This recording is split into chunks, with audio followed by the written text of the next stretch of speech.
Los asuntos del país tienen prioridad. Por eso llegamos a poner las cartas sobre la mesa. Vamos a poner las cartas sobre la mesa de inmediato aquí en Radio Isla 1320. Quiero discutir varios temas. Voy a estar hablando antes de que se siente a la mesa Pablo José Hernández Rivera para yo poder darles mi perspectiva acerca de estos movimientos que han habido al interior del Partido Popular Democrático. Quiero hablar sobre estos endosos mutuos que han hecho Héctor Enrique Ferrer y Pablo José Hernández Rivera.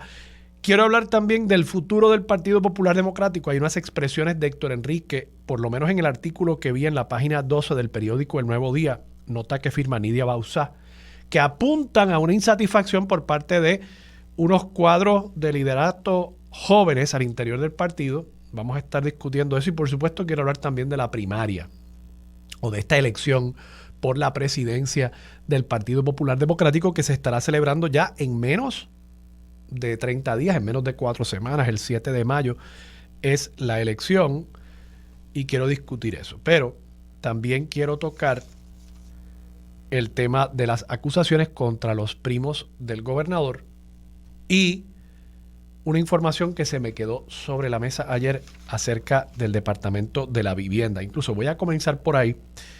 El Departamento de la Vivienda anunció el miércoles que estaría asignando 46 millones de dólares a la Corporación del Proyecto Enlace del Caño Martín Peña para la construcción de 450 unidades de vivienda dirigidas a miembros de las comunidades que integran el G8 y que carecen de un hogar digno o que tienen que ser realojados por los proyectos que se realizan en la zona. Esta nota de paso que estoy citando es de la página 8 del periódico El Nuevo Día de ayer jueves. Firma la nota la periodista Leisa Caro González. Ustedes saben que en la zona del Caño Martín Peña por mucho tiempo se ha estado trabajando sobre un proyecto para dragar el Caño Martín Peña. El Caño Martín Peña es un cuerpo de agua que conecta la laguna San José con la bahía de San Juan. Por lo menos antiguamente conectaba esos dos cuerpos de agua que a su vez forman parte del estuario de la bahía de San Juan. Un estuario no es otra cosa que el lugar donde se encuentran las aguas de los ríos con las aguas del mar. Y en ese punto de encuentro se dan unas condiciones muy especiales que convierten esos estuarios en hábitats importantes para diversidad de flora y fauna marina que dependen de esas condiciones únicas que se dan en un lugar donde se encuentra el agua salada del mar y el agua dulce de los ríos. Y por supuesto los estuarios también, por esa misma condición, son a través del mundo puntos importantes también donde la humanidad ha establecido distintos asentamientos, distintos proyectos de infraestructura, ciudades y demás, al punto de que, bueno, la ciudad de San Juan está cita precisamente en ese estuario de la bahía de San Juan. Y otras ciudades, piensen por ejemplo en el caso de la ciudad de Nueva Orleans, por ejemplo, que está en todos esos tributarios del río Mississippi que van bajando desde Canadá básicamente hasta el Golfo de México y ahí se encuentran las aguas de los ríos, un río transitable de paso como lo es el Mississippi con las aguas saladas del Golfo de México. Así que tanto como hábitat natural como también motor de actividad económica y actividad humana, los estuarios son a través de todo el mundo unos dotes importantísimos de infraestructura natural para la humanidad y para el mundo. El Caño Martín Peña en particular, por décadas se convirtió en un punto en el cual, a través de políticas públicas promovidas incluso por el propio gobierno, se fueron asentando en torno a ese cuerpo de agua comunidades de personas que venían principalmente de los campos de Puerto Rico a la ciudad durante la etapa de industrialización del país allá para los años 40 y 50 y 60. Y Eso provocó que muchas personas establecieran allí sus hogares, algunos de manera informal, otros a través de proyectos dirigidos por desarrolladores o por el propio gobierno. Y al no haber infraestructura en esa zona, tuvieron que, en muchos casos, inventarse la infraestructura. Y parte de esa infraestructura que se inventaron fue el uso del caño para descargue de aguas negras, pero también como una especie de relleno sanitario. Y además que también utilizaban a veces desperdicios sólidos y otros materiales para rellenar el caño, para ganarle terreno al agua y entonces construir sobre ese relleno también.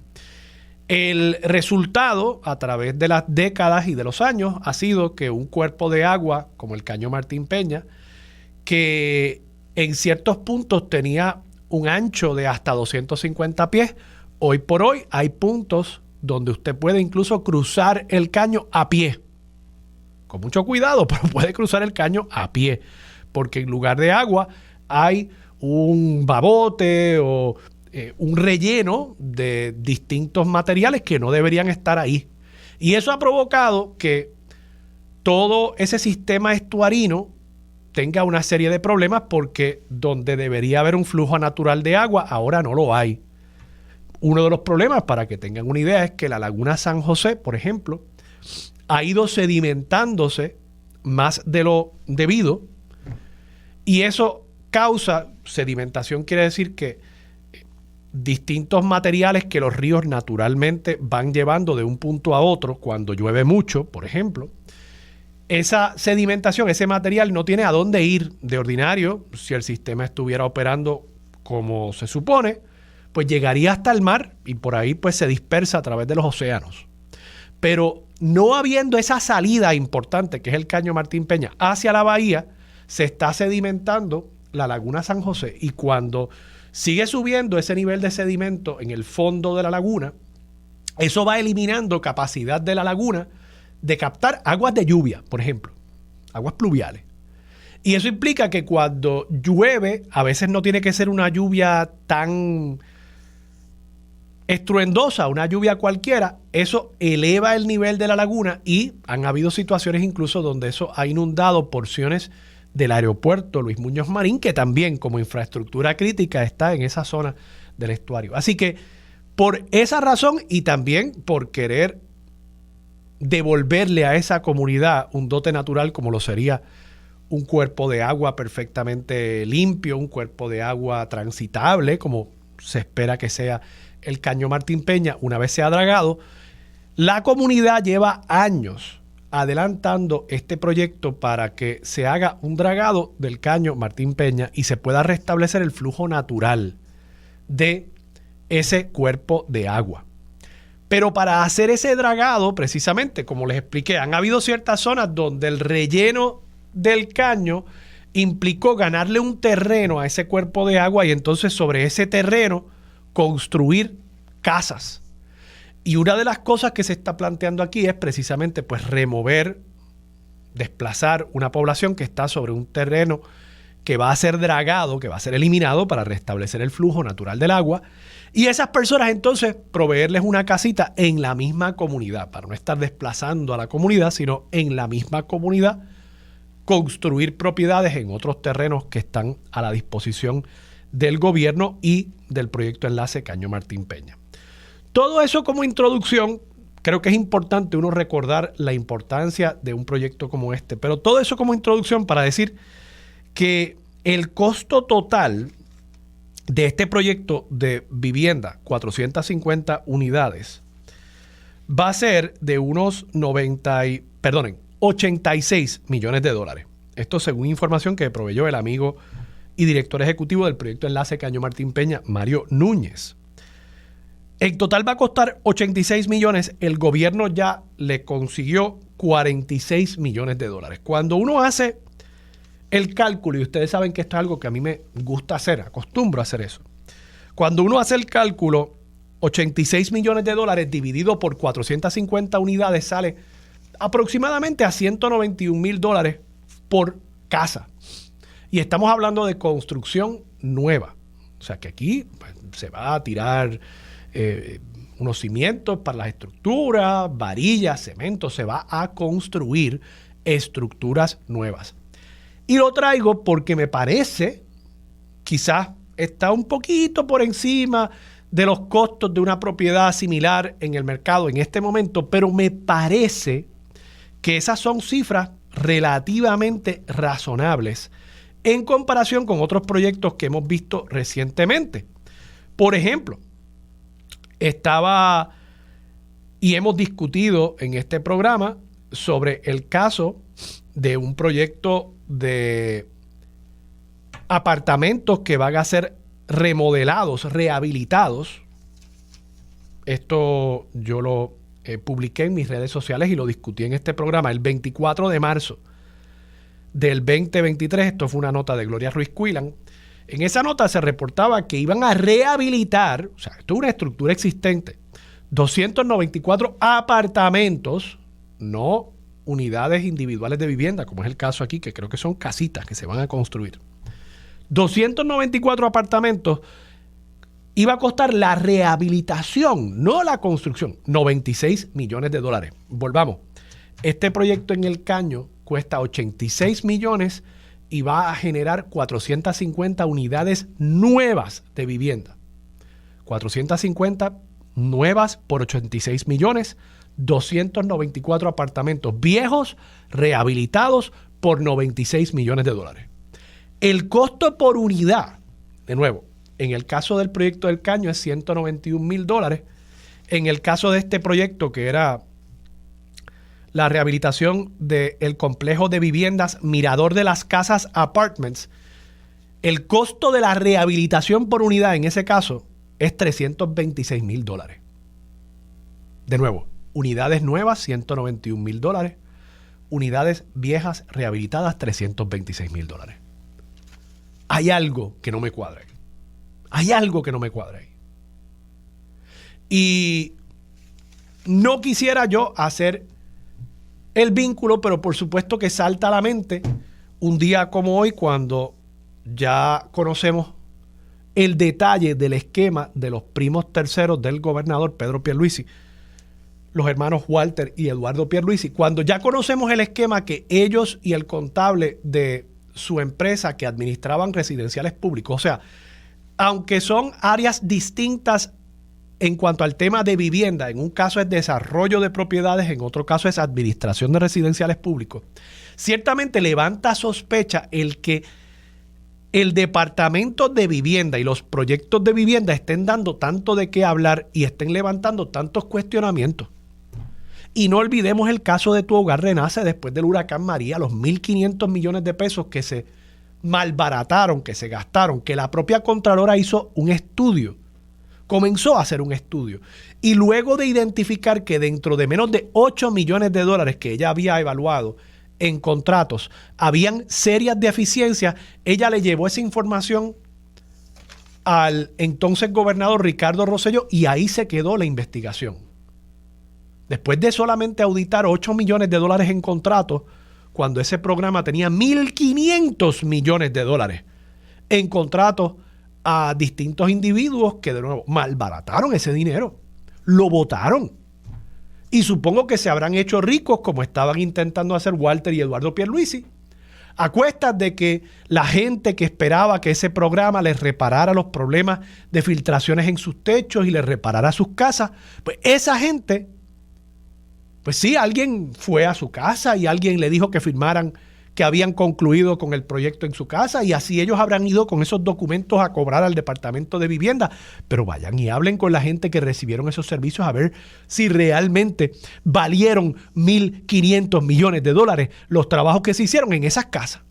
Entonces uno sigue viendo, de nuevo, estos casos en vivienda, los costos exorbitantes para rehabilitar apartamentos. Tu Hogar Renace, un tumbe masivo para darle chavos a los contratistas y llenarle los bolsillos. Walter y Eduardo Pierluisi, ¿cuál era el esquema de ellos? Y por eso es que tengo que vincular las dos cosas, pues el esquema de Walter y Eduardo Pierluisi era que ellos sobrefacturaban y ellos tenían unas corporaciones que eran también, por lo visto, controladas por ellos o por personas muy cercanas a ellos, y hacían lo que se supone que no se haga, que es que si ellos iban a subcontratar ciertos servicios, digamos, conserjes, pues se supone que ellos no le dieran ese contrato a sus propias empresas que proveen servicios de mantenimiento, sino que fueran al mercado y buscaran el mejor postor para ofrecer ese servicio dentro del residencial público que ellos administraban, que administraban por lo visto 34 residenciales públicos. Pues no, ellos se inventaron este esquema para entonces contratar a empresas que ellos controlaban y esas empresas a su vez sobrefacturaban por los servicios y precisamente por eso es que se busca evitar que se haga ese tipo de self-dealing. Sino, oye, búscate otra gente. Busca otras empresas para que presten esos servicios. Pues no, ellos se lo daban a empresas que ellos mismos controlaban. Entonces le decían sobrefactura y esa sobrefacturación eventualmente se le pagaba, supongo yo que a través de algún mecanismo de dividendos o algo por el estilo, como unas ganancias adicionales, una chauchita adicional para Walter Eduardo Pierluisi y además el contable de esta empresa que creo que se llama David Vélez. Ese era el esquema y de nuevo, cuando uno ve cosas como esa comparación tan marcada entre el costo de construir vivienda nueva en el Caño y el costo de rehabilitar unidades de vivienda, $191,000 por un lado, $326,000 para la rehabilitación de una estructura existente. Ahí yo supongo que no hay que tirar varilla y cemento. Pues uno se sospecha que en otros casos está pasando lo mismo y que como siempre pasa con estas cosas de la corrupción en nuestro país, ahora vamos a atender este caso puntualmente. Igual que con el tema de la basura. Vamos a atender el tema de la basura. Y es como un parcho cada vez que vemos que hay un boquete, pero no nos damos cuenta que la carretera completa requiere que se raspe esa costra de la corrupción que se ha adherido a nuestro sistema y que empecemos de nuevo. Pero si seguimos en las mismas, pues va a ser como las carreteras del país. Vino alguien y tiró un poquito de asfalto. Probablemente le pagó algo al alcalde también por tirar ese asfalto.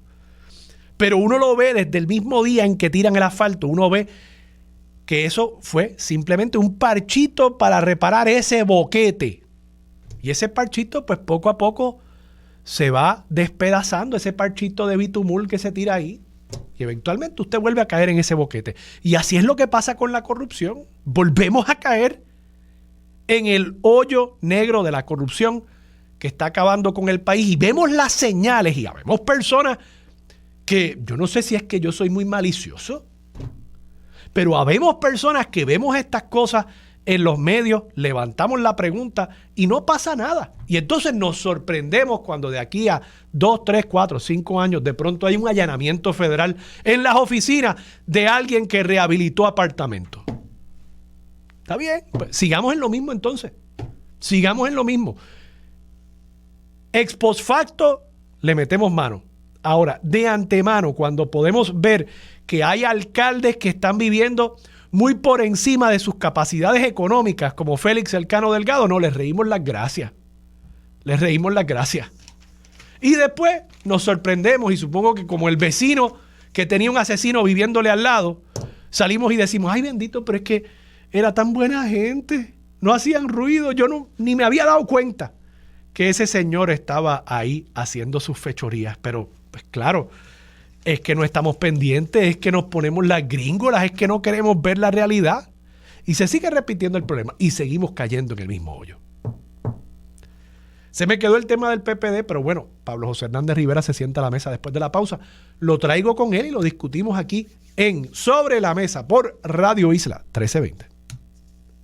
Los asuntos de toda una nación están sobre la mesa. Seguimos con el análisis y discusión en Radio Isla 1320. Esto es Sobre la Mesa.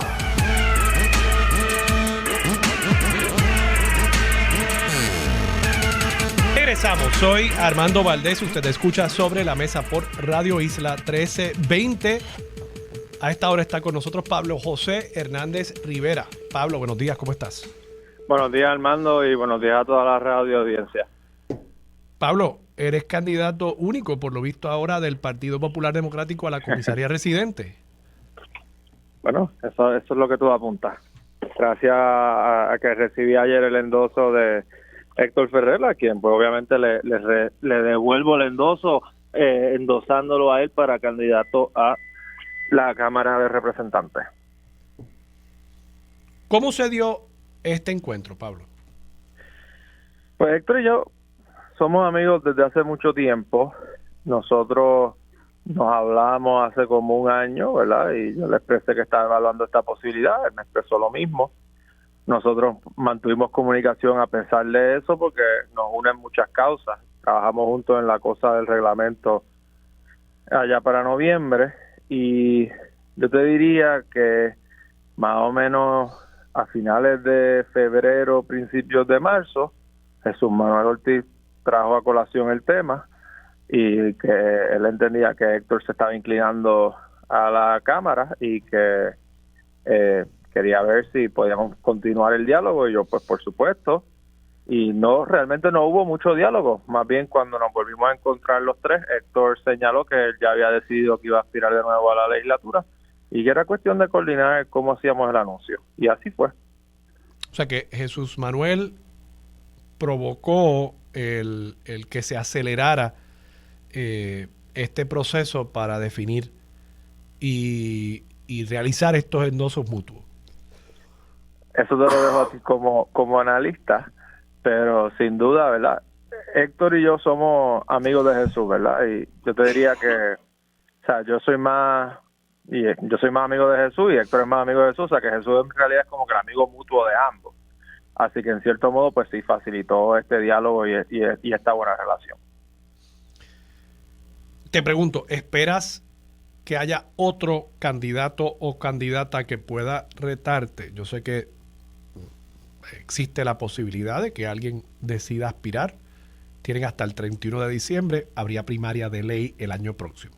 En ese caso. No he oído de absolutamente nadie, pero pues como tú señalas es posible, tienen hasta diciembre. Pero no suena otro nombre. No suena otro nombre, no. Bien. Y eso es positivo para el Partido Popular y déjame explicarte por qué, Armando. Yo no sé si tú recuerdas, pero por mucho, yo te diría que en la mayoría de las elecciones recientes, el partido no ha tenido un candidato a comisionado residente casi hasta el final. Y ha sido difícil encontrar una persona que ocupe esa posición y yo creo que en parte por eso es que la hemos perdido por los pasados 20 años. Y el hecho de que ahora se esté trabajando desde tan temprano con un partido unido y con entusiasmo, pues puede provocar un resultado diferente. Bueno, y viéndolo desde otro punto de vista también, te permite a ti los recaudos que has tenido no tener que invertirlos en una primaria, sino tenerlos ya listos para una campaña general. Correcto, y podemos hablar de los recaudos. Háblame un poco de eso.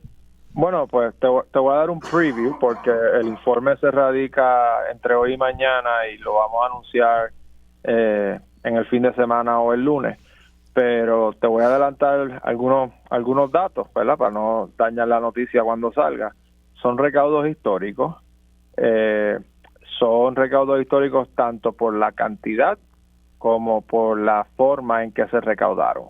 La cantidad va a ser la más grande de candidato a comisionado residente no incumbente en esta etapa en 20 años y la manera en que se recaudó también va a ser histórica porque tenemos casi 500 contribuciones, no recuerdo ahora si son menores de $100 o menores de 50, o sea que es una campaña que ha recaudado no solo mucho dinero de pocas personas, sino también está recaudando poco dinero de muchas personas. Y eso es algo que se había dejado de hacer en Puerto Rico y es algo que nosotros estamos volviendo a traer. Y el mensaje que queremos enviar con eso es un mensaje de anticorrupción, porque gran parte de la corrupción en Puerto Rico es por inversionismo a través de las campañas. Y como yo he dicho en varios pueblos, si a mí me viene una persona y me pide algo a cambio y me reclama, pero es que mira, yo te doné $1,000, yo le podré decir con mucha tranquilidad a esa persona, no se preocupe porque yo consigo 100 personas que me donen 10. Y ese es un mensaje que estamos llevando y un mensaje que a la gente le gusta, así que estamos haciendo, como te dije, historia, tanto en la cantidad como en la manera. Así que en total tienes en la cuenta de banco en este momento No te voy a adelantar ese número. Eso sale en el anuncio de este fin de semana o el lunes, pero es una cantidad alta y respetable. Y que seguirá creciendo, y que si los radioescuchas quisieran aportar, pues pablojosehr.com/dona. Pablo, te pregunto, me gustaría entrar un poco en materia sobre el Partido Popular Democrático y la elección que se avecina para la presidencia. Héctor Ferrer, en sus expresiones, según la cita Nidia Bauza esta mañana en el periódico El Nuevo Día, página 12, dice: también hace falta, estoy citando, también hace falta reclutar nuevos candidatos para una nueva mayoría en las elecciones y que el PPD pueda ejecutar esa política pública. Me resulta interesante ese planteamiento de Héctor Ferrer. No voy a pedirte que hables por él, pero ¿tú estás de acuerdo en que hace falta una nueva mayoría? Yo creo que la inmensa mayoría, si no todos los legisladores incumbentes que componen la mayoría legislativa ahora deben revalidar, pero que esa mayoría debe ampliarse porque ahora mismo es muy finita. Y creo que la idea de Héctor de reclutar candidatos nuevos, sobre todo candidatos jóvenes que renueven el partido para aspirar a esas posiciones nuevas que hay que llenar, es la correcta. O sea, ¿tú crees que él quiere decir reclutar personas nuevas para cargos que en este momento no ocupa el Partido Popular? Sí, yo no creo que él está pensando en retar incumbentes. Estoy seguro que está pensando en sustituir incumbentes que aspirarán a otras posiciones, porque eso siempre ocurre. O sea, yo presumo que, por ejemplo, se menciona que Tatito Hernández va a aspirar a la alcaldía de Dorado, pues ahí hay una vacante, habría una vacante. Se mencionan de algunos que posiblemente se retiren, pues ahí hay otras vacantes, etcétera. ¿Tú estás satisfecho con la mayoría actual? O sea, un poco me parece que tu planteamiento acerca de por qué tú decidiste aspirar en este momento es que hacía falta darle nueva visión al Partido Popular Democrático. Bueno, el Partido Popular Democrático en este momento tiene mayoría en Cámara y Senado, tiene mayoría en las alcaldías. Pues si estás diciendo que hace falta darle una nueva visión, estás un poco también cuestionando el que el liderato actual le esté o no le esté dando esa visión al partido, ¿no? Estoy satisfecho con algunas cosas, estoy insatisfecho con muchas otras. En cuanto al Senado, por ser justo, en el Senado no hay mayoría, lo que hay es pluralidad y esto complica un poco el panorama. En la Cámara la mayoría... ¿En la Cámara tampoco? En la Cámara entiendo que hay mayoría. No, Luis Raúl se quitó. Y a pesar de que se quitó, no tenemos mayoría de un voto. No, son 25 legisladores populares. Okay. Y la Cámara está compuesta por 51 legisladores. Pues, tú sabes, yo honestamente creo que hay que ampliar la mayoría y hay que ampliarlo, como señala Héctor, con gente nueva y con gente de nuevas ideas. Yo no voy a caer en esto de estar criticando a los incumbentes, etcétera, etcétera. Mi mensaje es positivo. Yo creo que hace falta renovación y cambio. La primaria que se va a estar celebrando, o la elección que se va a estar celebrando el 7 de mayo para seleccionar el presidente, ¿cuáles son tus proyecciones en cuanto a participación? Ha habido un planteamiento por parte de varios líderes en distintos momentos sobre el número de colegios que se van a habilitar para el proceso. Creo que el total que se va a habilitar son unos 114. En un momento Jesús Manuel Ortiz había dicho que él quería más colegios. Por lo visto, esa solicitud no fue favorecida por la cúpula del Partido Popular. Ahora Javier Hernández está planteando lo mismo, pero ya, por supuesto, estamos hoy a 14 de abril, la elección es el 7 de mayo. ¿Cómo tú ves la participación? ¿En efecto tú crees que el número de colegios va a convertirse en un límite a la participación de los populares?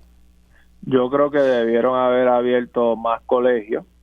Me parece que el partido, tú sabes, ha tenido 6 meses para organizar esta primaria y empezó demasiado tarde. Pero ahora mismo, si se hace algún cambio, tiene que ser con el consenso de los 3 candidatos, porque tú no puedes cambiar las reglas del juego a menos de un mes de la primaria, porque una buena campaña ya tiene todo planificado, presupuestado, etcétera, y un cambio de esta naturaleza sin consenso pues podría ser injusto, pero en principio debió haber más colegios. Es una lástima que no lo haya y eso va a debilitar la participación significativamente. Pero mi exhortación a todos los populares es que voten ese domingo 7 de mayo.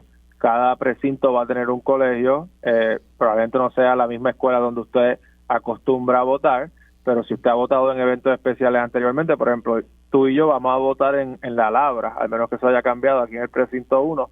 Yo sé que ahí es que se votó adelantado en la primaria de 2020, o sea que la gente debe esperar que probablemente sean esos colegios especiales que usualmente se abren para este tipo de eventos, pero lo importante es que vayan a votar y, o sea, esto no va a ser un evento electoral de filas masivas como son las elecciones generales, porque esto es un evento especial, así que saquen un poquito de su tiempo ese domingo y vayan a votar.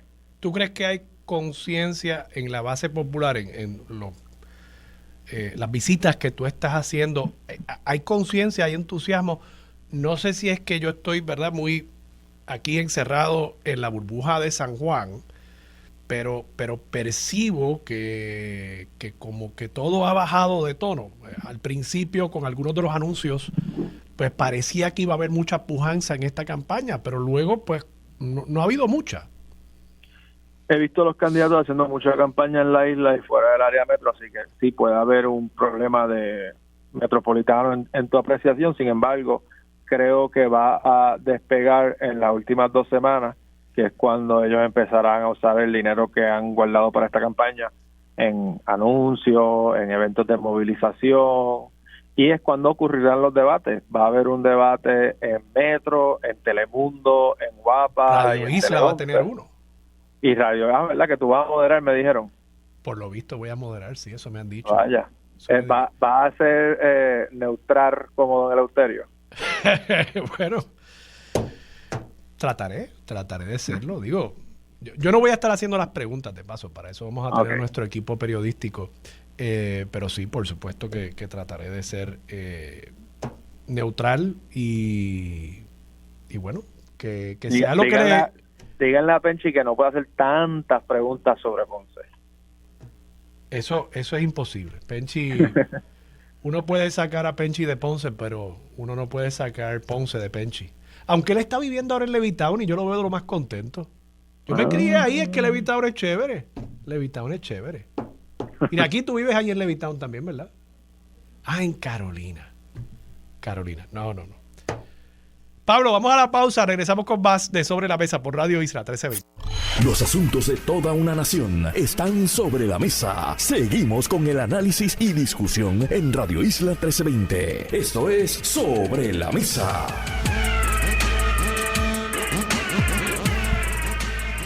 Regresamos, soy Armando Valdés, usted escucha Sobre la Mesa por Radio Isla 1320. Sigue sentado a la mesa Pablo José Hernández Rivera. Pablo, quiero hablar sobre otros temas, hablemos sobre la corrupción. Planteaba esta mañana y lo he planteado durante la semana y en otros programas, que parecería que con el tema de la corrupción nosotros jugamos una especie de... Yo supongo que tú tienes que conocer esta referencia. Whack-a-mole, el juego ese que había en los arcades antes, que uno le da con un marrón y sale otro. Y sale un mole, no sé cómo se dice eso en español. Sale un animalito. Un guimo. ¿Un qué? Un guimo. Un guimo, vamos a decir que es un guimo. Pues sale un guimo y le das en la cabeza y sale otro. Y el punto del juego es pues, que básicamente nunca logras, ¿no? Matar a todos los guimos porque sigue saliendo uno y otro de distintos boquetitos en el juego, ¿no? Entonces me parece que eso es lo que estamos haciendo con la corrupción. Ahora hay un proyecto de ley que yo no creo que sea malo, pero hay un proyecto de ley específicamente para tapar el boquete de que la ley municipal le permitía a los alcaldes escoger a dedo la empresa que recogiese los desperdicios sólidos al interior de un municipio. Y ese es básicamente el contrato más grande que otorgan los 78 municipios. Eso no iba a subasta, pues ahora vamos a llevarlo a subasta. Pero entonces, pues los corruptos van a encontrar otra manera de violar la ley. Y claro, pues tú me podrás decir, bueno, eso es parte de la naturaleza humana, eso siempre va a pasar. Sí y no. O sea, yo creo que hay algunas cosas a nivel estructural que podríamos hacer para robustecer algunas de nuestras instituciones, para que haya una mirada un poco más amplia al problema de la corrupción y no sea simplemente, ahora el problema es la basura, así que vamos a bregar con la basura. Pero es que los municipios también tienen contratos para tirar asfalto, también tienen contratos para ofrecer servicios de amas de llave. O sea, y en todos esos espacios puede haber también oportunidad para que haya robo, despilfarro y corrupción. Entonces, una de las propuestas que yo planteaba era, pues mira, vamos a darle verdadera autonomía e independencia a las legislaturas municipales y que los legisladores municipales no corran en una plancha con el alcalde, por ejemplo, para que puedan ejercer ese rol de oversight, de fiscalización con mayor independencia del Ejecutivo Municipal. Ese es el tipo de cosas que yo creo que hay que hacer, porque al final del día no va a haber periodista para 78 municipios.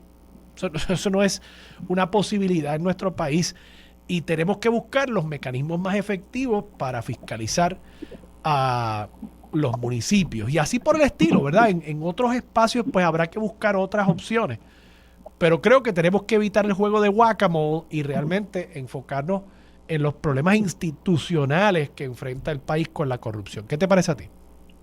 Sí, me parece que traes unos buenos puntos. En lo que yo he estudiado de la corrupción, dicen que una de las causas principales suele ser la desigualdad económica.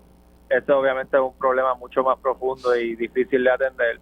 También está la cuestión de la impunidad, pero como hemos visto, ¿verdad?, los casos de corrupción, según mi percepción, yo no he visto data, han ido en aumento, y yo no sé si eso significa que es la misma cantidad de corrupción y están cogiendo más corruptos, o es que hay más corrupción, ¿verdad?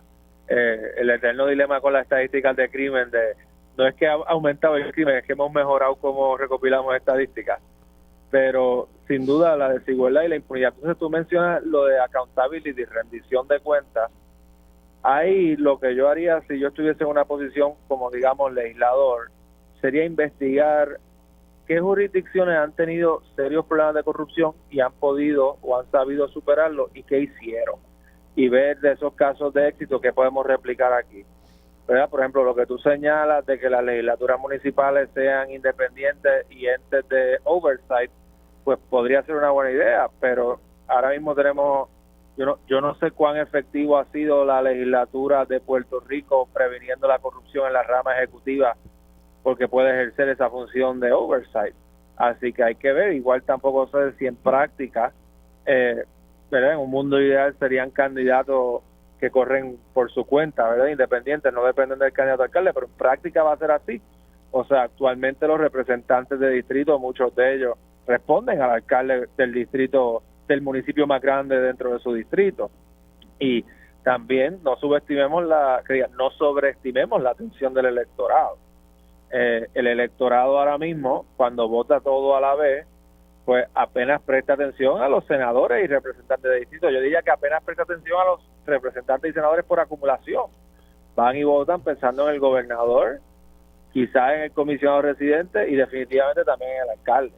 O sea que si tú le metes la papeleta adicional de escoger legisladores municipales separados del alcalde por nombre, no sé cuán efectivo puede hacer eso, pero hay que indagar, y definitivamente algo donde hemos fallado como gobierno, y yo siempre te he dicho en este programa, yo soy autonomista no solamente en teoría sino en práctica. Yo quiero que Puerto Rico ejerza su gobierno propio y que lo ejerza bien. El Departamento de Justicia no está procesando casos de corrupción, lo está procesando los federales, y la jurisdicción que ejercen los federales sobre esos casos suele estar basado casi en tecnicismos legales. No es ni siquiera porque están violando directamente leyes federales, sino porque, qué sé yo, usaron un banco o se escribieron por WhatsApp y eso les da el agarre.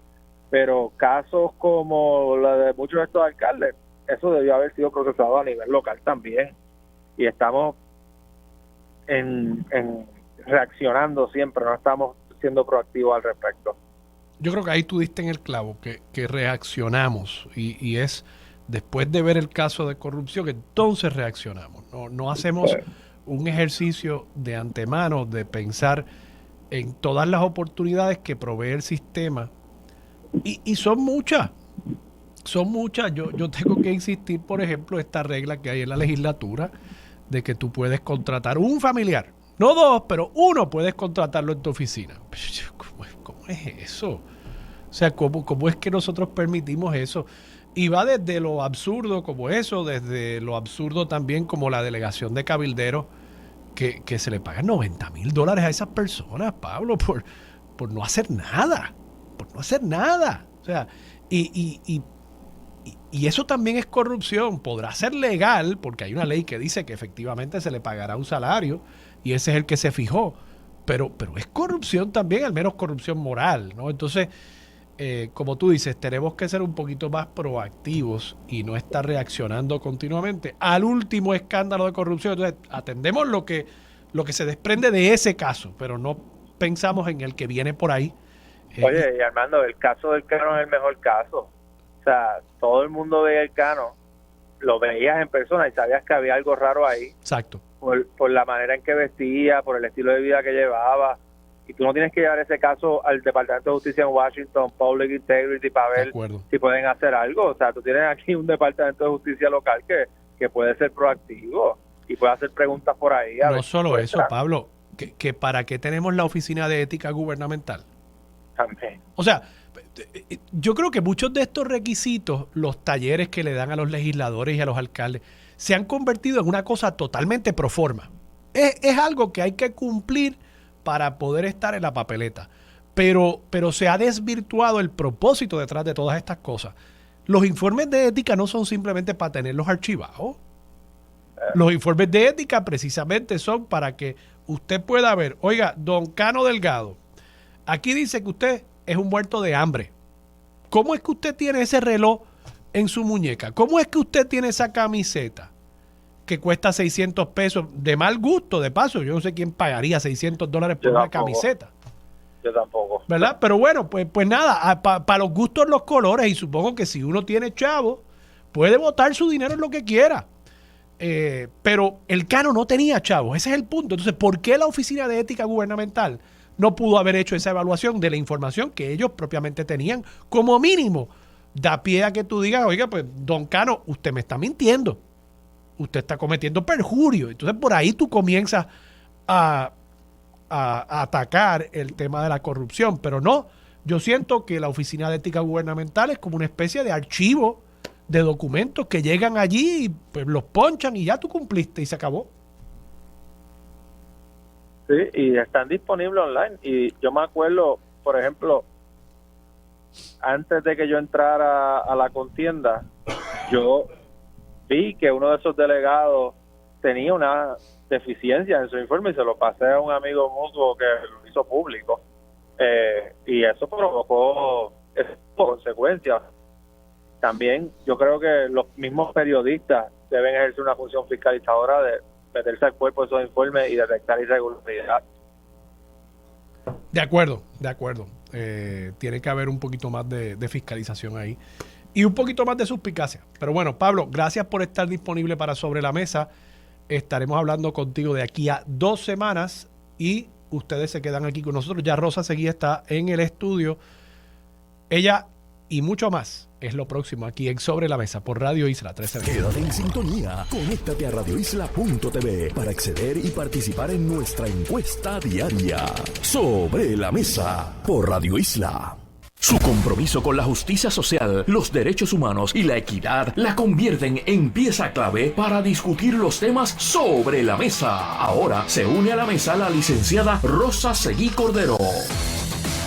Regresamos, soy Armando Valdés, usted escucha Sobre la Mesa por Radio Isla 1320, ya a esta hora se sienta a la mesa Rosa Seguí. Rosa, buenos días. Buenos días, Armando. Quiero comenzar dándote las gracias por usar la mascarilla. Eso es un gesto muy amable de tu parte, así que lo agradezco. Pero es que tengo un poquito de tos, tengo carraspera, y dije, bueno, pues te deseo pronta recuperación, que sea alergia, esperemos. Yo creo que es alergia, es que yo desde chiquito he sido bien alérgico y en ciertos momentos en la vida como que he logrado recuperarlo, pero como que regresa. Yo creo que la primavera trae eso, el polen, ¿verdad? Las flores y demás, que tan lindas que se ven. Sí, preciosas. Hay unos árboles por ahí preciosos. ¿Verdad que sí? Hay que detenerse a apreciar la belleza de la naturaleza.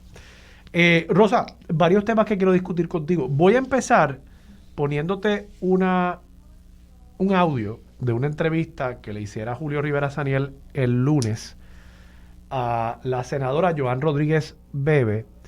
Ella dice muchas cosas en la entrevista, habla sobre el por qué ella tuvo resistencia a aprobar el nombramiento de Vilmaris Rivera Sierra, y ella plantea que va a presentar un proyecto de ley para hacerle unos cambios a la ley de la Procuraduría de las Mujeres, ella dice que para expandir el número de personas que podrían ser consideradas para ese cargo, pues ya tú sabes por dónde debe ir la cosa, ¿no? Ella Claro. pues quiere eliminar unos requisitos y unas consideraciones que se tienen en esa ley por el fin que se quiere procurar. Incluso ella planteó que ella entendía que habían unos temas inconstitucionales en la ley como está en este momento porque impone unos criterios y eso tiende a limitar el acceso, por ejemplo, de personas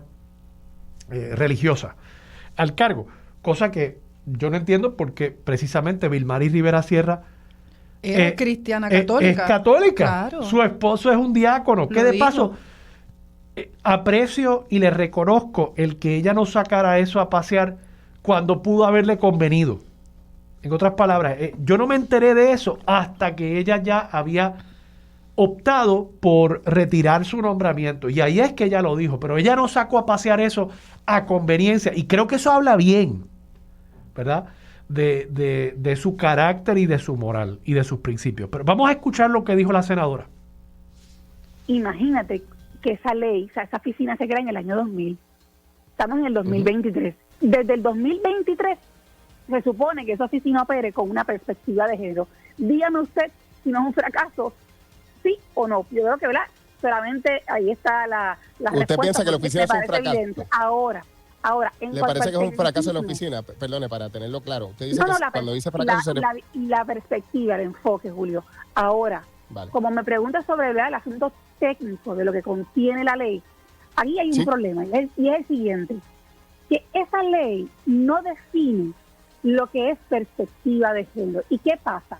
Que cuando se crea esa ley, ese significado de ese concepto ha ido evolucionando con los años. Por lo tanto, incluso en Puerto Rico, y tú conoces sobre esto, hay un debate álgido sobre lo que significa ese enfoque.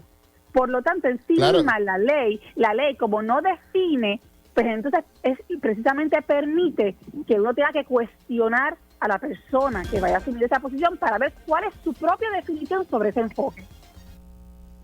¿Qué te parece a ti lo que ella dice? Que ha sido un fracaso la perspectiva de género. Ella dijo otras cosas que, por ejemplo, en cuanto al tema de por qué rechazó el nombramiento de Vilmaris Rivera Sierra, también ella dijo que es que Vilmaris Rivera Sierra no había querido expresar una posición acerca de, por ejemplo, el que personas transgénero estén posiblemente en cárceles de mujeres, ¿no? Y para nada de esto pudo traer datos, o sea, no es que ella dijera no, porque es que hay 50 personas transgénero que quieren ser asignadas a cárceles de mujeres, ¿no?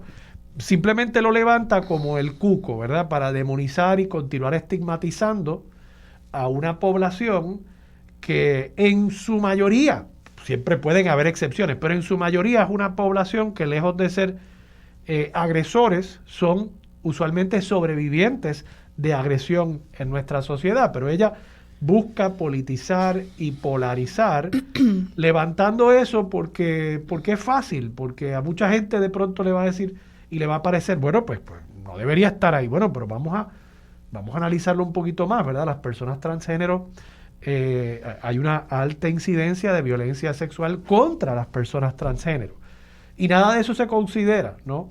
¿Qué te parece a ti?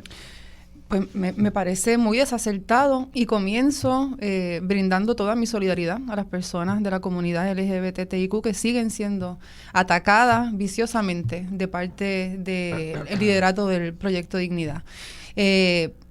Lo que está aparentemente diciendo la senadora es que debido a que existe un requisito de hacer análisis con perspectiva de género dentro de la ley que crea la Oficina de la Procuraduría de las Mujeres y le exige eso a quien ocupe ese cargo, es muy contradictorio con el discurso que ha estado llevando, porque insistentemente el Senado de Puerto Rico, por voz de la senadora de Proyecto Dignidad o de liderato del Partido Popular o del liderato del PNP, han retirado todas las palabras y frases de los proyectos, medidas, resoluciones de ley que incluyen la palabra género, la palabra análisis con perspectiva de género, personas gestantes, ¿verdad? Y decir, eliminar esas palabras es negar la existencia de las personas trans en Puerto Rico, en el mundo.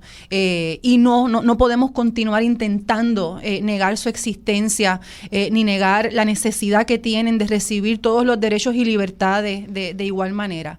Así que ese argumento se queda muy corto para probar lo que ella quiere, porque por el contrario, lo que está demostrando es que como han habido una insistencia de no permitir la educación con perspectiva de género, de no permitir los análisis con perspectiva de género, es que no hemos podido entonces adelantar las causas hacia la equidad en Puerto Rico. El análisis con perspectiva de género, la perspectiva de género, se busca en cualquier documento científico y nos dice que es hacer un análisis de cómo distintas construcciones sociales, de cómo conductas que hemos querido normalizar afectan el diario vivir de las personas basadas por esa construcción. Insistimos, ¿verdad?, que si las mujeres tienen que dedicarse al trabajo doméstico, de que si no deberían trabajar, ¿verdad? Y tenemos que recordar que sí han habido unos comentarios muy discriminatorios y muy machistas de parte de personas en el Senado, alegando que las mujeres no deberían participar. Así que sí existe esa conducta discriminatoria por falta de perspectiva de género. Por ejemplo, el tema de la licencia menstrual, ¿verdad? Análisis con perspectiva de género, cómo las mujeres, por su condición de ser mujer, necesitan unas condiciones, ¿verdad?, valga la redundancia, adicionales, distintas, diferentes, para poder asegurarle un trato igual en el lugar de empleo.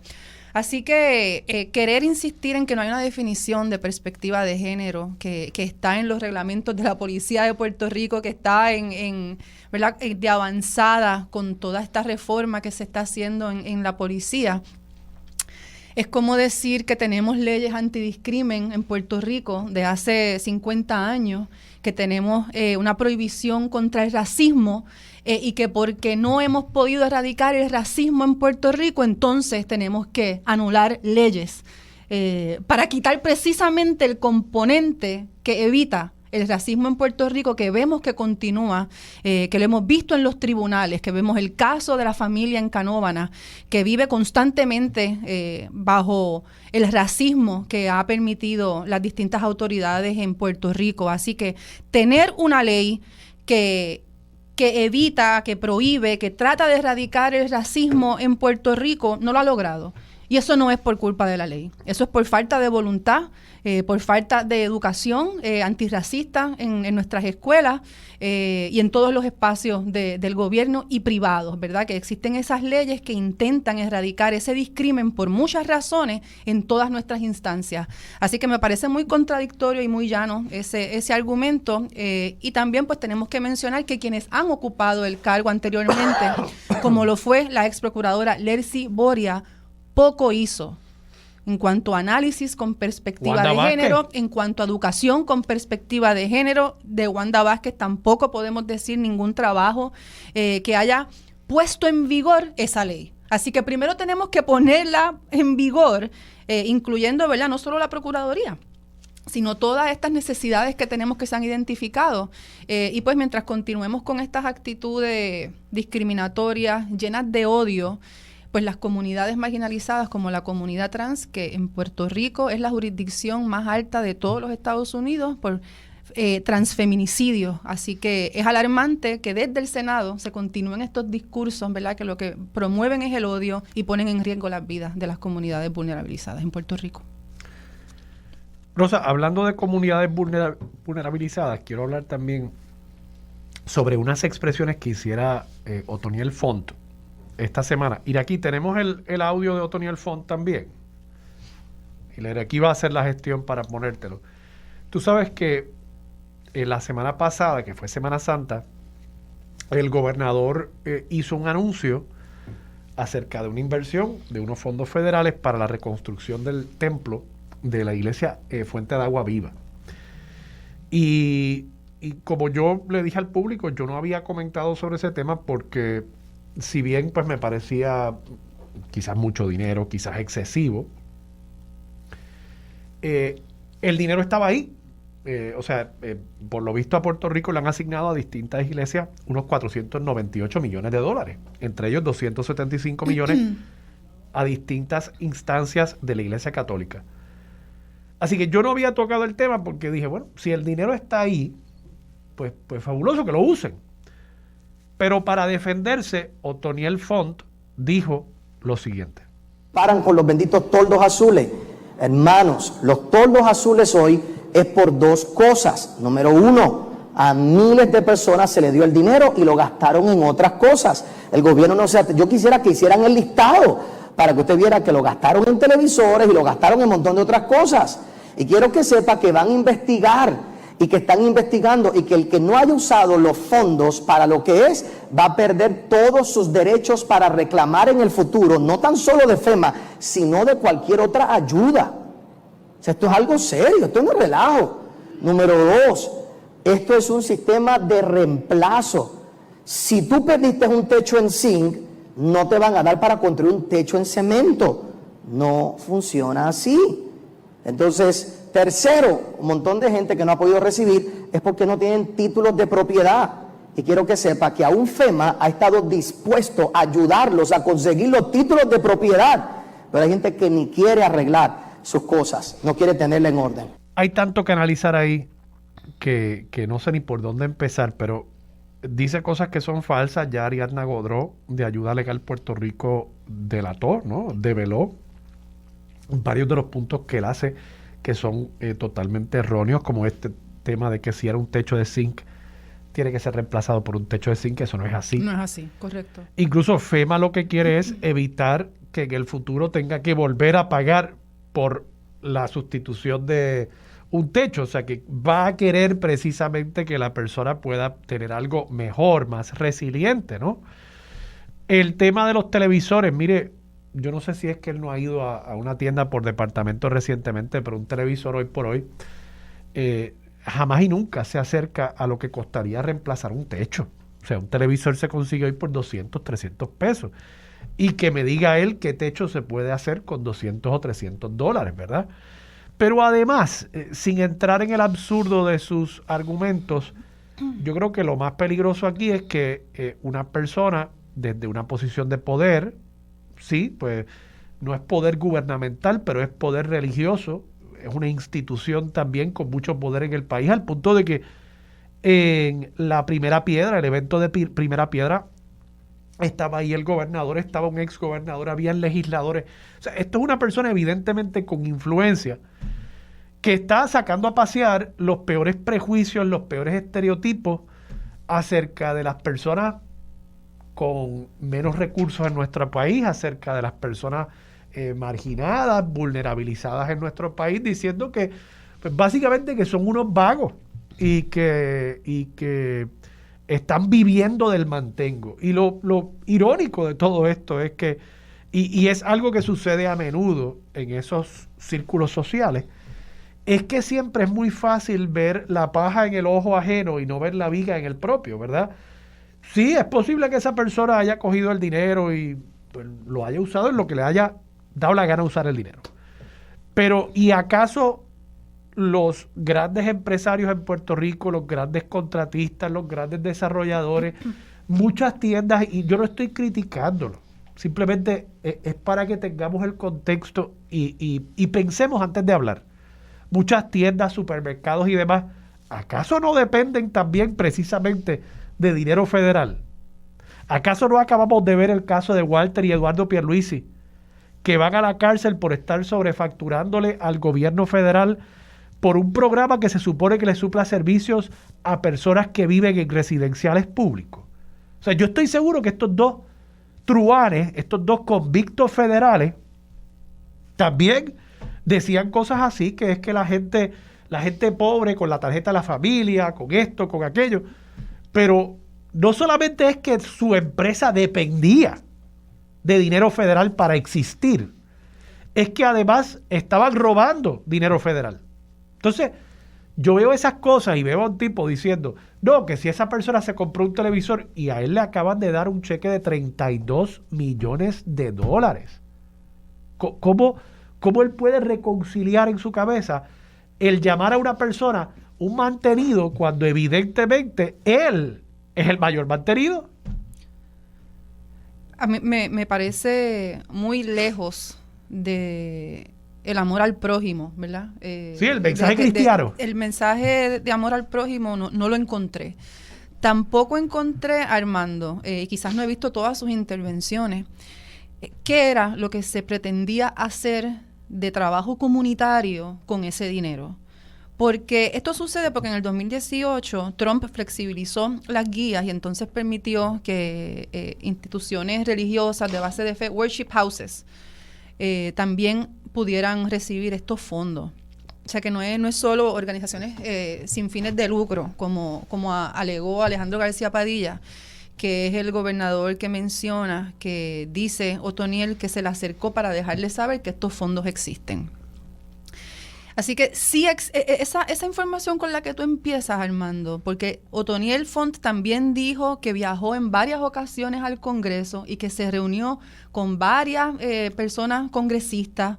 Y es a lo que tú y yo no tenemos acceso, ¿verdad? A montarnos en un avión a tener reuniones ya planificadas en más de una ocasión, ni acceso a ese tipo de orientación, porque lo que alega Otoniel Font en algunas entrevistas es que él no sabía que eso existía y entonces se lo dicen un mes después de pasado el test. Hay muchas cosas confusas que no tengo la contestación para saber exactamente cómo se entera, por qué se entera tarde, por qué otras personas no, cuando nos dices que ya son 400 millones, 200 millones que se han entregado en Puerto Rico. 498 millones asignados, casi 500 millones. Casi 500 millones a distintas iglesias en Puerto Rico. Okay. Sí. La indignación es real, ¿verdad? Son muchas personas en Puerto Rico que vivimos y sufrimos los embates. Todo el mundo en Puerto Rico vivió los embates del huracán María. Vimos la destrucción. El general del Army lo que dijo fue que nunca había visto una destrucción tal que parecía como una guerra lo que había en Puerto Rico. Así que todo el mundo lo sufrió. Venir ahora a tratar de hacer esas distinciones entre no, las personas empobrecidas no sufrieron lo que sufrí yo, o no te quejes porque yo recibí más dinero, eso no aporta en nada. Y tengo que distinguir que en esta situación no todo lo que es legal es moral. Así que yo estoy de acuerdo con la indignación del pueblo de Puerto Rico, las comunidades cercanas a la iglesia, que no sé qué beneficios recibieron, qué ayuda recibieron, porque yo fui por la isla para ayudar con las aplicaciones de FEMA después del huracán María, y yo fui a iglesias nos daban los espacios para poder hacer esas apelaciones, o sea, nos brindaban su lugar, si tenían luz o no tenían luz, lo hacíamos. Pero yo no conozco de ningún servicio que haya dado comunitario. Esta es una iglesia que se ha reconocido históricamente por tratar la ideología de la prosperidad, ¿verdad? De quien más da diezmo, más recibe ayuda de parte. Profesaba esa ideología no es la ideología de la prosperidad, no. Sí, de la prosperidad. O de la abundancia, creo que es el evangelio de la abundancia. ¿Verdad? De que si Dios es un rey, era lo que decía, ¿verdad? Jorge Font, si Dios es un rey, pues yo tengo que vivir como un príncipe aquí. Así que hay un enfoque que no parecería el de ayuda comunitaria, el de base de organización para reconstrucción y demás. Así que tengo que estar del lado del pueblo de Puerto Rico, a quien siempre se victimiza, se le dice que vive del mantengo, se le dice que no han querido usar el dinero para lo que corresponde. Pues entonces esperamos la rendición de cuentas de todo lo que va a estar sucediendo ahí con esos millones. Que de paso, yo tengo que insistir. Oye, si alguien compró un televisor, pues televisor hoy por hoy tampoco es que sea necesariamente un lujo, igual que un teléfono celular. O sea, son medios de comunicación.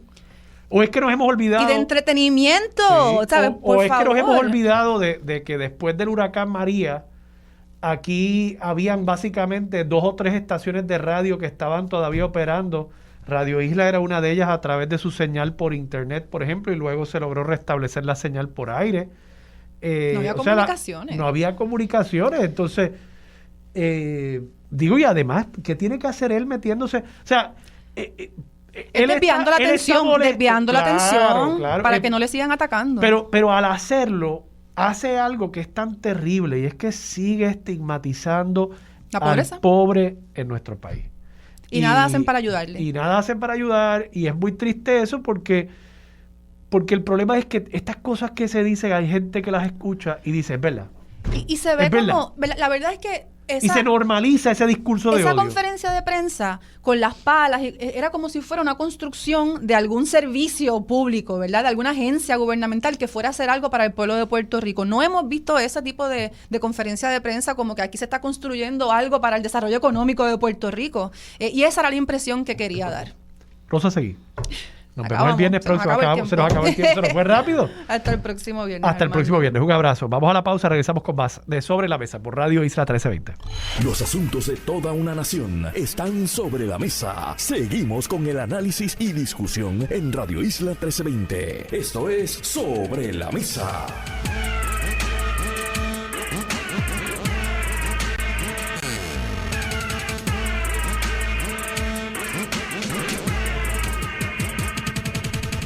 Regresamos, soy Armando Valdés, usted escucha Sobre la Mesa por Radio Isla 1320, se sienta a la mesa a esta hora aquí en el estudio el amigo doctor Miguel Vázquez, director ejecutivo de True Self Foundation. Miguel, buenos días, ¿cómo estás? Buenos días, gracias por la invitación. Miguel, háblame un poquito de True Self Foundation. Pues True Self Foundation es una organización sin fines de lucro que empezó en el 2017, la organizamos la licenciada Mayra Toledo y este servidor. Y básicamente lo que nosotros trabajamos es la movilidad social y el bienestar de las comunidades LGBT+ en Puerto Rico. Desde el 2017 hemos invertido $350,000 en la comunidad a través de becas de cirugía, becas académicas, becas de emprendimiento, cambios de nombres gratuitos, servicios psicológicos, you name it, estamos ahí. Ahora estamos abriendo unas alianzas para hacer investigaciones en cuanto a nuestras necesidades de la comunidad. Y también una alianza con otros medios noticiosos para hacer investigaciones en cuanto a las inequidades de nuestra comunidad en la isla y en la sociedad. Cuando hablas de movilidad social, ¿a qué te refieres? Pues movilidad social básicamente es un concepto de queremos estar bien, queremos invertir en que nosotros tengamos vidas prósperas, que tengamos vidas equitativas, al igual que el resto de la gente, ¿verdad? Y cuando, por ejemplo, vienen asuntos de desastres naturales, que eso es algo que no dije que nosotros hacemos también, pues nosotros le llevamos dinero a la gente, porque usualmente las ayudas que traen del gobierno, por la burocracia y las diferentes razones, pues no llegan a las comunidades más vulnerables de nosotros, como por ejemplo la comunidad trans. Tienen un 5K. Correcto. Cuéntame un poco. Bueno, pues en este caso, McDonald's, en alianza con nosotros, está haciendo un 5K, que es el 30 de abril a las 7 de la mañana en el balneario de Carolina.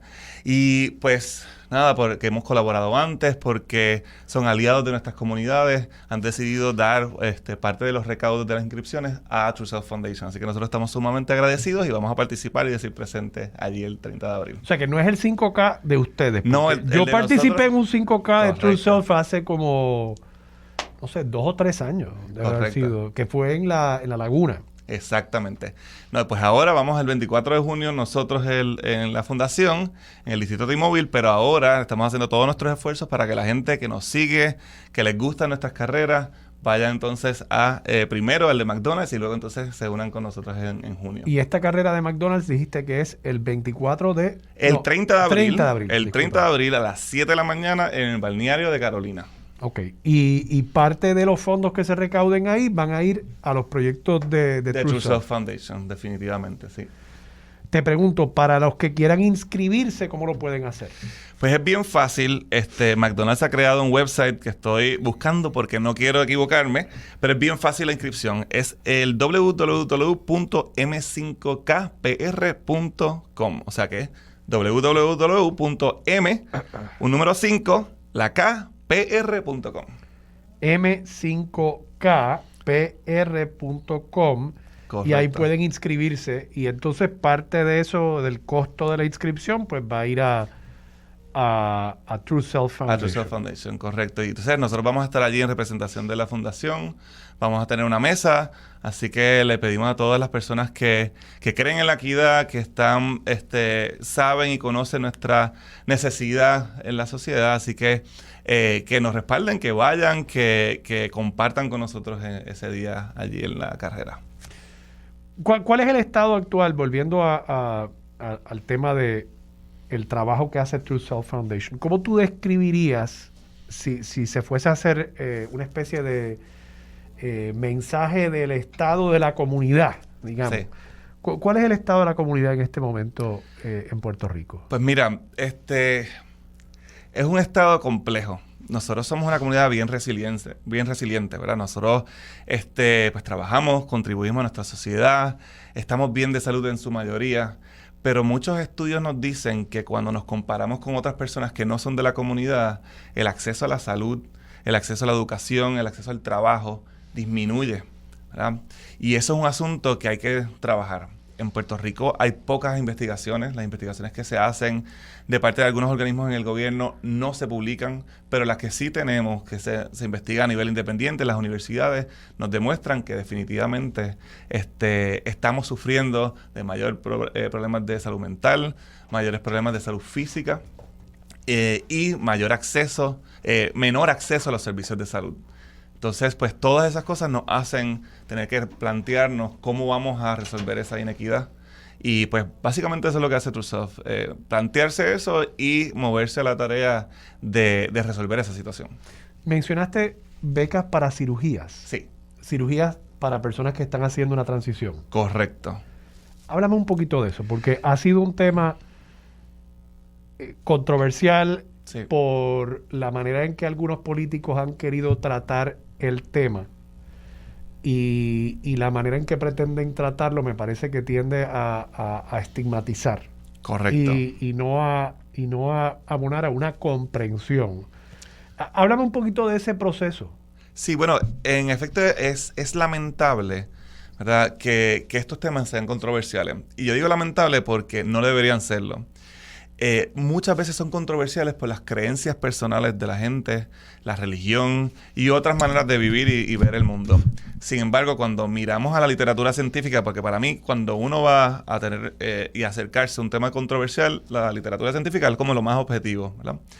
Cuando miramos la literatura científica, ella nos demuestra, ¿verdad?, la mayoría y el cúmulo de investigaciones que hay, que estas cirugías dan resultado cuando las personas se someten con una disforia de género, o sea que unas personas que no se sienten cómodas, se sienten mal, no se identifican con el sexo y el género con el que nacieron, se someten a alguna cirugía o inclusive tratamientos hormonales que son tan parte de los diferentes tratamientos que existen, mejora su salud mental, mejora su bienestar en términos generales.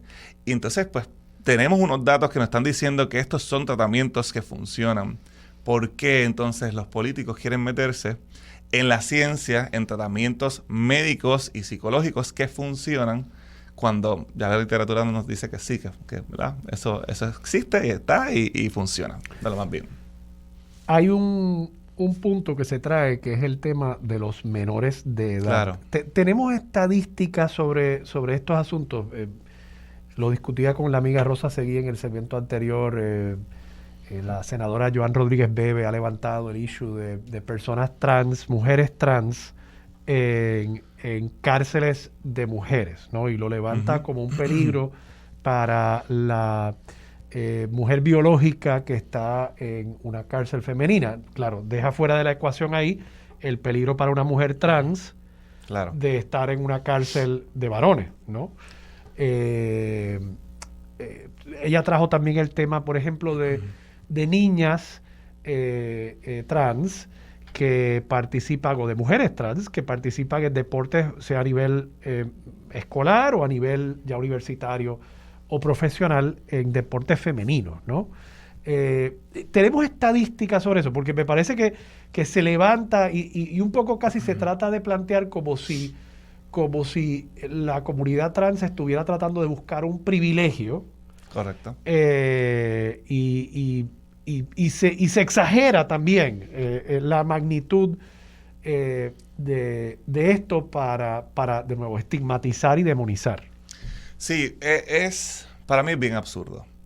Número uno, porque cuando trabajamos a nivel social y a nivel psicológico, nosotros tenemos que ver quiénes son los grupos mayoritarios y los grupos minoritarios. Los grupos minoritarios usualmente están en desventaja en la sociedad, no al revés. O sea, no buscan un privilegio, buscan la equidad, buscan llegar al mismo nivel. Así que cuando muchos de los políticos tratan de invertir la moneda y tratar de presentar otra realidad en grupos minoritarios, pues es totalmente absurdo para la gente que estudiamos esto. Sabemos que la gente trans son las poblaciones vulnerables, vulneradas por la sociedad y no al revés. No eso es un gran punto y quiero detenerme ahí por un momento. Claro. Lo que tú estás planteando es, sí, pues hay personas trans, pero son una minoría incluso realmente bastante pequeña. El 0.6% de la población estadounidense se identifica como trans. Entonces, pensar que esa minoría de menos de un 1% le está imponiendo a la mayoría Correcto. sus valores. Correcto. Pues y están obligando a la gente a ser trans si quieren, ¿verdad?, hacer su agenda. Eso es absurdo realmente cuando lo podemos a pensar. Lo que pasa es que la gente desconoce. Y como estos son temas que nunca se tratan, tú piensas en una persona regular, ¿verdad? Olvídate de la profesión que pueda tener esa persona. ¿Qué exposición tiene estos temas en la vida? En educación de elemental no ha tenido. Intermedia, secundaria, universidad, nunca hablan de estos temas. ¿Quiénes le hablan de estos temas? Sus padres posiblemente, a veces. ¿Y de dónde sacan ellos los temas? Pues de las creencias personales, de los valores, de la religión, que no son temas y no son fuentes de información objetivas sobre lo que está pasando. Así que los temas de lo que es deporte, los temas de tratamiento, son temas... Primero, el deporte necesita más estudios, eso es definitivo. Pero si fuéramos a entrar, no sé cuánto tiempo tenemos, pero si fuéramos a entrar en el punto de los deportes, lo que se ha dicho es un mito. Esa oda a la testosterona y cómo tener más testosterona y más fuerza significa dominar en todos los deportes es una falacia. Todos los deportes son diferentes. Tú no me puedes decir que un poco por ahí es donde va el planteamiento que hizo la administración Biden esta semana. Correcto. De que pues hay que analizar caso por caso. Y eso, de hecho, hay hasta investigadores de experiencia trans que se dedican a estudiar deportes y la inequidad y la competencia justa, porque de eso se trata los deportes, de competencia justa, en la comunidad trans versus la comunidad cisgénero, que son las personas que no son trans. Y hasta las personas de experiencia trans, que son investigadores, dicen, hay que evaluar deporte a deporte. Porque, por ejemplo, tú no me puedes comparar a mí el golf versus el baloncesto o el golf versus la natación. ¿Verdad? Son destrezas o hasta el ajedrez, que el ajedrez es un deporte. También, es un deporte. ¿Verdad? Y a eso todo, el acondicionamiento, la práctica y todo lo demás. Así que realmente... Además que me parece absurdo que alguien piense que alguien quiere buscar una ventaja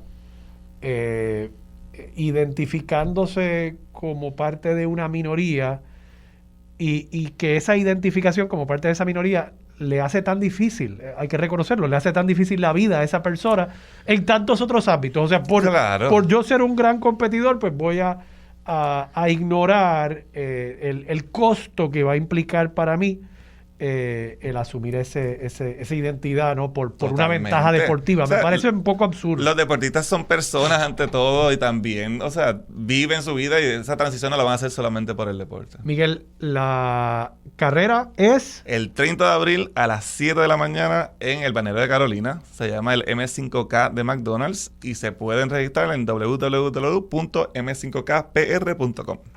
Miguel Vázquez, muchas gracias. Gracias a ustedes. Un abrazo. Vamos a la pausa. Regresamos con más de Sobre la Mesa por Radio Isla 1320. Los asuntos de toda una nación están sobre la mesa. Seguimos con el análisis y discusión en Radio Isla 1320. Esto es Sobre la Mesa. Regresamos. Soy Armando Valdés. Usted escucha Sobre la Mesa por Radio Isla 1320. Y ahora a esta hora está con nosotros Iris Morales, productora, escritora y directora buenos días. Del documental Pa'lante, Siempre Pa'lante. Iris, buenos días, ¿cómo estás? Buenos días, ¿cómo está usted? Bien, muy bien. Iris, hoy, esta noche, se va a estar presentando en la Fundación Luis Muñoz Marín, acá en San Juan, el documental suyo, Pa'lante, siempre pa'lante. Háblenos un poquito de la actividad y del documental.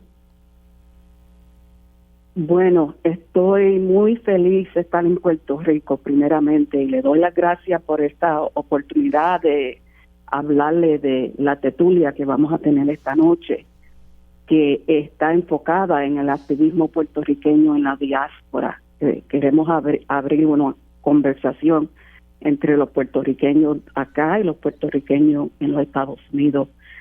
Mi película, Pa'lante, siempre pa'lante, se enfoca en la época del 69 al 72, y fue una época de mucha protesta contra la discriminación brutal que había contra el puertorriqueño, especialmente la gran migración que había llegado después de los 40.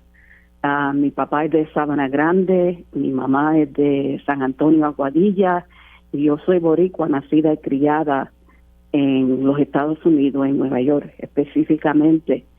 Y de temprana edad me di cuenta del racismo que existía, porque yo era la que iba a traducir a los hospitales, a las escuelas, a todas partes, porque mis padres no hablaban inglés. Entonces, viendo todo eso, me uní a tratar de hacer un cambio. Y primeramente era organizando en mi vecindario los inquilinos de nuestros derechos y cuestiones así. Luego, cuando entré a la universidad, me uní para formar una organización puertorriqueña, la primera organización puertorriqueña de estudiantes en esa universidad. Y nosotros nos unimos con los estudiantes afroamericanos en específico, y logramos entonces que se empezara clase de estudios afroamericanos y estudios puertorriqueños, porque antes de eso no existía nada sobre los puertorriqueños. Éramos como que estábamos invisibles, o éramos todos criminales. Y entonces nosotros queríamos cambiar eso. Uno de los problemas bien grandes en la comunidad era el problema de la salud. Y nosotros empezamos una campaña para levantar la idea que la salud era un derecho humano, y había mucho tuberculosis, asma, envenenamiento de plomo en nuestras comunidades, especialmente en el South Bronx, y empezamos a organizar. Y tomamos un hospital un día, como estuvimos como 14 horas, para conjuntamente con los obreros y las obreras en el hospital, que eran principalmente puertorriqueños y afroamericanos, para traer la atención a las malas condiciones que existían en el hospital y muchas otras cosas, pero déjame parar ahí a ver si usted tiene alguna pregunta. Bueno, y el documental entonces cubre esas luchas de la comunidad puertorriqueña. Sí, el documental cubre ese periodo del 1969 al 76, se puede decir, y las luchas en los hospitales, las luchas en las comunidades, la lucha contra la brutalidad policial, todas esas luchas. El tomo de una iglesia también, porque fuimos a tratar de conseguir espacio para dar un programa de desayuno para los niños. Nosotros los recogíamos y los llevábamos a la escuela después de se enfoca el desayuno. el documental y se enfoca el documental en Nueva York, en Chicago, en cuáles de las comunidades. Bueno, principalmente brega con Nueva York, pero la organización toca también en la organización en Chicago, porque la organización se formó en Chicago, surge de una pandilla de boricuas que existía en Chicago. Los Young Lords, ¿no? El líder de los Young Lords, sí, y el líder pasó un tiempo preso con el líder que se llama Fred Hampton, y él era el líder de las Panteras Negras en Chicago, y entre los dos entonces empezaron a formar algo que se llama el Rainbow Coalition, no sé cómo se dice en español, pero se unieron entonces los afroamericanos, los boricuas y un grupo de pobres del sur y formaron este grupo, el Rainbow Coalition, para trabajar juntos contra la pobreza y el racismo que existía. Luego nos enteramos en Nueva York de este grupo, nos fascinó y algunos de nuestros miembros en Nueva York fueron a Chicago y decidimos formar un grupo en Nueva York. Y entonces formamos en varios vecindarios en Nueva York. La presentación es hoy. La presentación es hoy en la Fundación Luis Muñoz Marín, ¿no? Sí, de las 6 a las 8:30. 6 a 8:30 se va a presentar el documental primero y después va a haber una tertulia. Se van a presentar parte del documental y luego vamos a tener una conversación con la directora del Centro de Estudios Puertorriqueños y María Canino y yo sobre el tema del activismo boricua en los Estados Unidos.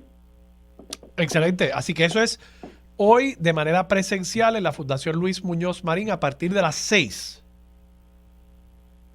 Sí. Correcto, bien. El evento empieza a las 6 sí. Y es para apoyar también y levantar los 50 años, celebrar el aniversario de la formación del Centro de Estudios Puertorriqueños, que se formó en 1973. Y yo estoy hablándole de un tiempo donde no existía nada. Los Young Lords existieron antes del Centro de Estudios Puertorriqueños y fueron los esfuerzos de los boricuas jóvenes que pudieron lograr que se establecieran diferentes instituciones puertorriqueñas. Excelente. Y traer atención a los puertorriqueños allá y acá. Bueno, Iris, muchas gracias. Ya lo saben, Iris Morales, directora del documental Pa'lante, Siempre Pa'lante.